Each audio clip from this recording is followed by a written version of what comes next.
नमस्कार, आप देख रहे हैं एमएस टीवी और मैं हूं आपके साथ कंचन। आई नजर डालते हैं उत्तराखंड की कुछ खास खबरों पर। नंदा गौरा योजना के लिए अब 20 दिसंबर तक आवेदन किया जा सकता है। कैबिनेट मंत्री रेखा आर्या के निर्देशों के क्रम में विभाग ने आवेदन की अंतिम तारीख बढ़ाने का फैसला किया है। कैबिनेट मंत्री रेखा आर्या ने बताया कि पहले इस योजना के लिए आवेदन की अंतिम तारीख 30 नवंबर तय की गई थी। कन्या जन्म के आधार पर योजना का लाभ लेने और 12वीं उत्तीर्ण करने के बाद इस योजना के तहत सहायता प्राप्त करने के लिए अभी तक 30,000 रुपए से ज्यादा आवेदन प्राप्त हो चुके हैं। कैबिनेट मंत्री ने बताया कि जन मिलन कार्यक्रमों के दौरान प्रदेश में कई जगह लोगों ने बताया कि पात्र होने के बावजूद में विभिन्न वजहों से अभी तक इस योजना के लिए आवेदन नहीं कर पाए हैं। ऐसे लोगों को अवसर देने के लिए योजना के आवेदन की तारीख को 20 दिसंबर तक बढ़ाने का फैसला किया गया है। कैबिनेट मंत्री रेखा आर्या ने बताया कि प्राप्त आवेदनों में 21 दिसंबर से 31 दिसंबर तक सुधार का अवसर दिया जाएगा, लेकिन इसके बाद ये तारीख आगे नहीं बढ़ाई जाएगी। इसलिए सभी अभ्यर्थियों को समय सीमा के अंदर आवेदन करना होगा। नंदा गौरा योजना जो हमारी 12वीं पास की हमारी छात्राएं हैं, उनको सरकार की ओर से उच्च शिक्षा के लिए एक प्रोत्साहन राशि मिलती है। लगभग 51,000 की धनराशि यह होती है। तो हमारी बालिकाओं को जो कि 30 नवंबर तक जिन्होंने ऑनलाइन आवेदन करना था, यदि वो कहीं से भी किसी भी प्रकार से आवेदन करने से चूक गई हो तो उनके लिए ये समयावधि की गई है और 20 दिसंबर इसकी अंतिम तिथि रखी गई है आवेदन की, ताकि हमारे दूर दराज के हमारी बालिकाएं या उनके अभिभावक इस बात को जानते हुए अधिक से अधिक आवेदन करें। अब तक लगभग 30 या 35,000 के आसपास आवेदन आ चुके हैं। अब चूंकि उन आवेदनों में भी स्क्रूटनी होनी है तो हमने एक पुनः अवसर दिया है कि कोई भी बच्ची जो है वो रह ना जाए। तो मैं समझती हूँ कि ये जो समय का एक्सटेंशन हुआ है, इससे हमारी दूर दराज की बालिकाओं को लाभ भी मिलेगा। हाईकमान द्वारा प्रदेश कांग्रेस के नेतृत्व में परिवर्तन के बाद से ही प्रदेश कांग्रेस आगामी चुनावों के लिए कमर कसती हुई नजर आ रही है। वहीं बीते सोमवार देर शाम हुई दिल्ली में बैठक के दौरान हाईकमान ने प्रदेश कांग्रेस को आक्रामक रूप से चुनाव में उतरने के निर्देश भी दिए हैं, जिसके चलते प्रभावी ढंग से प्रदेश कांग्रेस आगामी चुनावों के लिए उत्सुक दिखाई दे रही है। वहीं भाजपा विधायक विनोद चमोली ने बताया कि अगर कांग्रेस आक्रामकता से चुनाव लड़ने की बात कहती है तो भाजपा को कोई दिक्कत नहीं है। हर पार्टी अपनी स्ट्रेटजी बनाती है। कांग्रेस की अपनी स्ट्रेटजी है और भाजपा की स्ट्रेटजी अलग है। कांग्रेस से चुनाव की तैयारी करती है, लेकिन भारतीय जनता पार्टी हर दिन चुनाव में होती है। ये तो आने वाला समय व चुनाव ही बताएगा कि क्या होता है। चमोली ने कहा कि कांग्रेस अपने हिसाब से चुनाव लड़ेगी और भारतीय जनता पार्टी अपने हिसाब से चुनावों में दिखेगी। क्योंकि जिन लोगों से भी बात हुई, अगर वो कहते भाई आक्रामकता से चुनाव लड़े, कोई दिक्कत नहीं। हर पार्टी अपनी स्ट्रेटजी बनाती है, उनकी अपनी स्ट्रेटजी है, हमारी स्ट्रेटजी अपनी अलग है। वो आज चुनाव की तैयारी करते हैं, हम हर दिन चुनाव लड़ते हैं। भारतीय जनता पार्टी हर दिन चुनाव में होती है। तो दोनों का अपना एक स्ट्रेटजी है। उसके बाद आगे जैसे जैसे चुनाव बढ़ेगा तो देखा जाएगा कहाँ क्या होता है। हम लोग अपने हिसाब से चुनाव लड़ेंगे। स्वाभाविक बात है, राजनीतिक दल है वो भी अपने हिसाब से चुनाव लड़ेगा। भाजपा प्रदेश अध्यक्ष और राज्यसभा सांसद महेंद्र भट्ट ने चिपको आंदोलन की प्रेरणा गौरा देवी को मरणोपरांत भारत रत्न से सम्मानित करने की मांग की है। उन्होंने उच्च सदन में चिपका डालथू पर न संकट कंटन दव्य पहाड़ों की संपत्ति अपना लूटन दैवा सुनाकर उनके पर्यावरण संरक्षण में दिए अतुलनीय योगदान को याद किया। शीतकालीन सत्र में उन्होंने राज्यसभा में केंद्र सरकार से देवभूमि की मातृशक्ति द्वारा जंगलों को बचाने की ऐतिहासिक मुहिम को देश के सर्वोच्च सम्मान से पुरस्कृत करने की मांग की। सदन में बोलते हुए उन्होंने कहा कि गौरा देवी उत्तराखंड के सीमांत जनपद चमोली की जोशीमठ विकासखंड के रेनी गांव की ग्रामीण महिला थी, जिन्होंने अपने जीवन काल में पर्यावरण संरक्षण के लिए चिपको आंदोलन की शुरुआत की थी। चिपको आंदोलन हिमालय क्षेत्र में बड़े पैमाने पर और पेड़ों की कटाई के खिलाफ मातृशक्ति के द्वारा वृक्षों के आलिंगन से जुड़ा आंदोलन था। आज आंदोलन के 53 वर्ष पूर्ण हो गए हैं। महोदय, सब्जेक्ट है चिपको आंदोलन की नेत्री गौरा देवी को मरणोपरांत भारत रत्न देने के संदर्भ में। सभापति महोदय, गौरा देवी जी उत्तराखंड के सीमांत जनपद चमोली की जोशीमठ विकासखंड के रैणी गांव की भोटिया जनजाति की ग्रामीण महिला थी, जिन्होंने अपने जीवन काल में पर्यावरण संरक्षण के लिए चिपको आंदोलन की शुरुआत की थी। चिपको आंदोलन हिमालय क्षेत्र में बड़े पैमाने पर और पेड़ों की कटाई के खिलाफ मातृशक्ति के द्वारा वृक्षों के आलिंगन से जुड़ा हुआ आंदोलन था। आज आंदोलन के 51 वर्ष पूर्ण हो गए हैं।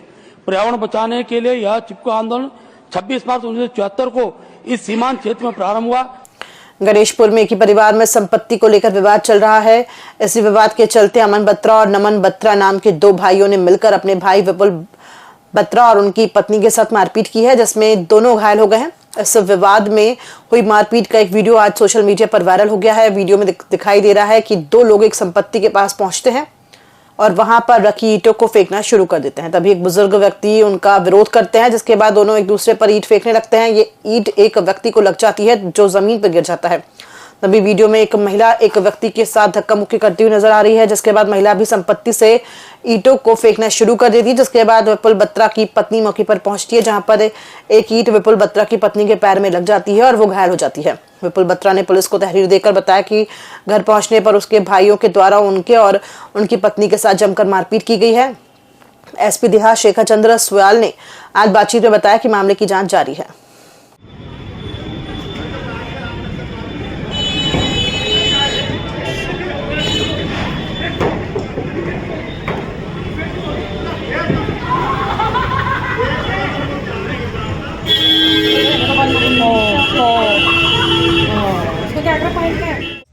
देखिए, थाना गगनहर का मामला है ये, जहाँ पर वो सगे भाई हैं जिनका प्रॉपर्टी को लेके कुछ डिस्प्यूट है, तो वो प्रॉपर्टी में कुछ दीवार लगाने को लेके आपस में झगड़ रहे हैं। पुलिस के संज्ञान में है, प्रिवेंटिव कार्रवाई पुलिस ने करने को बोला है और बाकी जो लीगल कार्रवाई आगे बनेगी उसमें भी करेंगे। उत्तराखंड कांग्रेस प्रदेश अध्यक्ष गणेश गोदियाल धराली ने आई आपदा के बाद कल वहां जाएंगे। मीडिया से वार्ता में उन्होंने कहा कि धराली जाकर वो ये देखेंगे कि सरकार द्वारा वहां आपदा के बाद क्या कार्य किए गए हैं।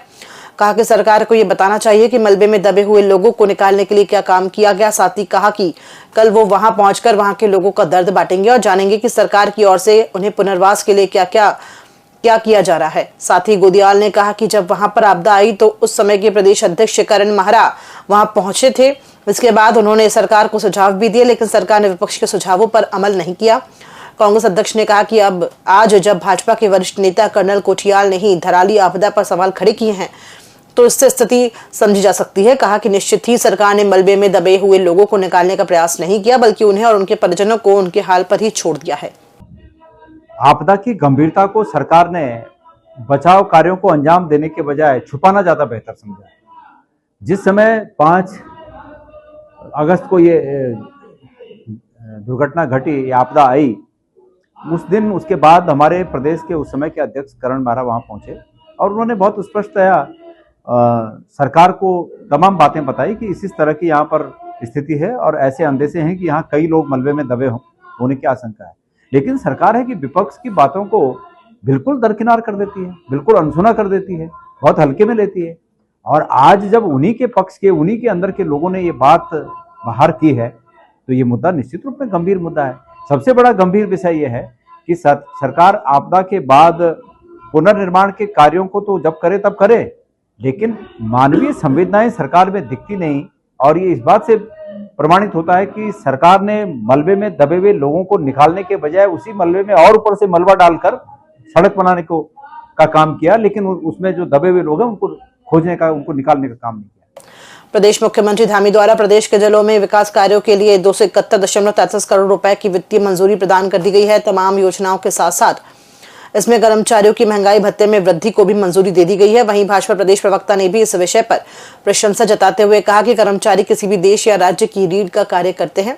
लंबे समय से कर्मचारियों की यह मांग थी और मुख्यमंत्री धामी ने भी कर्मचारियों का मान रखते हुए वित्तीय मंजूरी दे दी है, जिससे कर्मचारी खुश भी हैं और ये एक सुखद पहलू भी नजर आ रहा है। उन्होंने कहा कि भारतीय जनता पार्टी और युवा मुख्यमंत्री पुष्कर सिंह धामी भविष्य में भी कर्मचारियों के प्रति पैरवी करते हुए नजर आएंगे। और ये कर्मचारियों की बहुत समय से मांग थी और समय समय पर कर्मचारियों के, राज्य कर्मचारियों के महंगाई भत्ते में बढ़ोतरी भी होती है और माननीय मुख्यमंत्री जी ने उस बढ़ोतरी को स्वीकार कर निश्चित तौर पर उनके सम्मान की दृष्टि से एक अच्छा निर्णय लिया है और जिसका सभी कर्मचारी वर्ग और सभी कर्मचारी संघ उसकी तारीफ भी कर रहे हैं। तो एक अच्छा सुखद पहलू है और भविष्य में भी कर्मचारियों के हितों की भारतीय जनता पार्टी की सरकार और युवा मुख्यमंत्री इसी तरह से समय समय पर पैरवी करते हुए नजर आएंगे। उत्तराखंड में मानसून की बेरुखी फिलहाल बरकरार है। ये सूखी ठंड प्रदेशवासियों को राहत देते हुए दिखाई नहीं दे रही है। मौसम विभाग के मुताबिक 4 दिसंबर से 7 दिसंबर तक हिल एरिया में हल्की बारिश की संभावना दिखाई दे रही है, जबकि मैदानी मूल के इलाकों में बारिश की कोई संभावना बनती हुई नहीं दिखाई दे रही है। मौसम विज्ञान केंद्र देहरादून के निदेशक चंद्र सिंह तोमर ने बताया कि 4 दिसंबर से उच्च हिमालय क्षेत्र में बर्फबारी देखने को मिल सकती है, जिसमें उत्तरकाशी, बागेश्वर, चमोली, पिथौरागढ़ और रुद्रप्रयाग जिले शामिल हैं। जो तापमान का है, ये तापमान जो है पिछले 5-6 दिन में स्पेशली काफ़ी ड्रास्टिक चेंजेस आए हैं। उसमें ये देखने को मिला है कि जो मैदानी इलाकों में है वहाँ पे तो टेम्परेचर हमारे जो है नॉर्मल के आसपास है, ज़्यादा परिवर्तन नहीं है, मिनिमम टेम्परेचर तो नीचे ही लगभग है या उसके आसपास है जो न्यूनतम तापमान होता है। लेकिन विशेष तौर से जो खास चीज़ देखने को मिली है ये जो है जो हायर रिचेज है, स्पेशली जैसे हमारे मसूरी है, मुक्तेश्वर जैसे जो हायर रिचेज वाले जहाँ पे मैनुअल टेम्परेचर भी हम लेते हैं, तो वहाँ पे ये देखने को मिला है कि वहाँ टेम्परेचर पिछले 4-5 दिन में कंटिन्यूस बढ़ गया है। खबरों में फिलहाल इतना ही, दीजिए इजाजत, नमस्कार।